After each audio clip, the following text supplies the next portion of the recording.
draw closer to you, Lord. That's what I'd be willing to do.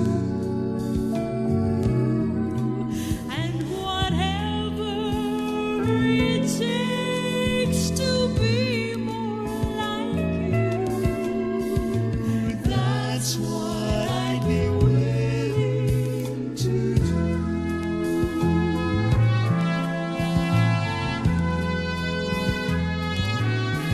I'd give the dearest things to me if that's how it must be, to draw me closer to thee. Let the disappointments come, lonely days without the sun, if through sorrow more like you I'd become. I'd give my houses and my lands, change my dreams and all my plans,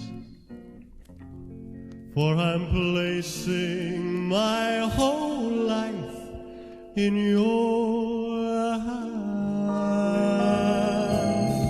And if you call me today to a land far away, Lord, I'll go and your will obey. I'd trade sunshine for rain, comfort for pain. That's what I'd be willing to do. And whatever it takes for my will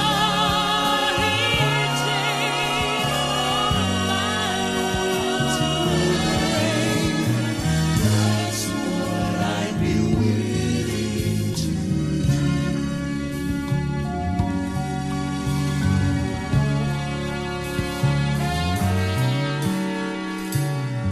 That's what I'd be willing to do.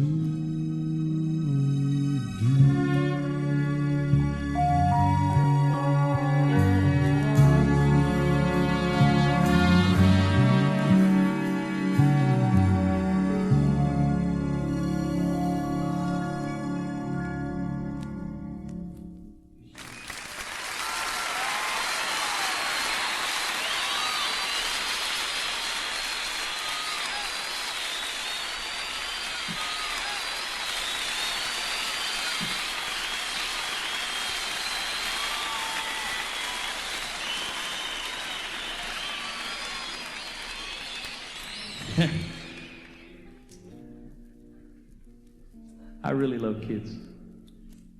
I have 3 kids of my own. My youngest one is 4, and his name is Jeremy. He loves his mother. He always wants to be close to her. She'll be back in the bedroom making up the bed, and Jeremy come bursting through the door and say, "Where is she?" I say, "Jeremy, she's making the bed." "Okay." And he runs back out, you know. He just wants to know she's there. Oh, then Jason is 6. They're all here tonight. Jason, you know, on his 6th birthday, just about a month or so ago, my wife invited 21 6-year-olds to a birthday party. Let me ask you something. Have you ever seen 21 6-year-olds take a brick home apart, brick by brick? And of course, Jason is the kind of guy that he goes to school the day of his birthday and gets his front teeth kicked out, you know. See a 6-year-old open presents is a scene in itself. You know, it's like World War III. Linda saying politely, "Jason, aren't the ribbons pretty?" And he's just tearing into them, you know. John was 9 this year, and he played Little League. He had the orange and white hat, you know. And John's approach to Little League is a little bit different from when I was that age. John had a kind of a soft spot in his heart for the ball. And consequently, he didn't hit it all year, you know. He just didn't really get into that thing at all, you know. Our boys are having a good time as we teach them spiritual things these days. They pray and all those things. And we get to the table and say, "Okay, boys, who's going to say the blessing?" And they fight. over who's going to say the blessing at that spiritual moment in our lives.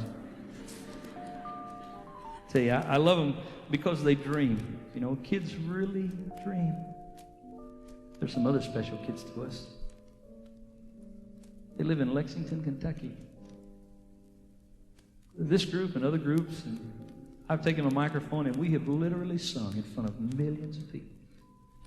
Just this weekend in one audience, there were 12,000 people. And I always get that little twitch in my heart before we go out. But once we get started, I'm fine. So we go to Lexington, Kentucky, and my friend there is Jesse Baldridge. And Jesse is the recreation director at the Shriners Children's Hospital. And we were just in a little multi-purpose room, and, you know, we were just there to kind of entertain the kids, and I didn't think a lot about it, but all of a sudden, the kids came in. And I really wasn't ready for what I saw. Because I don't remember one that walked in. Here are kids who are hurt.